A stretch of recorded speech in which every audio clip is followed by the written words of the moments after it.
سه صفت رو خداوند به این زنی داده که به خاطرش آمدید.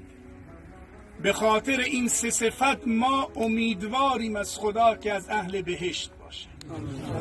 یک، رسول اکرم صلی الله علیه و آله و سلم می فرماید یا ایها الناس افشوا السلام، سلام را در بین مردم افشا بکنید، هر که را دیدید به او سلام بکنید، ارتباطتان را با مردم قوی بکنید. این صفت در او بود.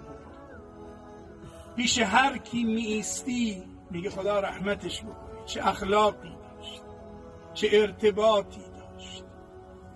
هر جا ما را میدید سلام میکرد.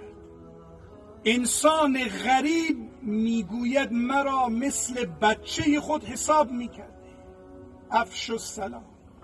دوم، و اطعموا الطعام، خوراک به مردم بدید. در خانت رو باز بکن، بذار غیر از تو هم از سفره خودت استفاده بکنه. غذا دادن به مردم، نیازهای مردم رو برآورده کردن. سوم، و صلوا باللیل و الناس نیام، و نماز بخوانید در شب، آن لحظه ای که مردم در خوابند.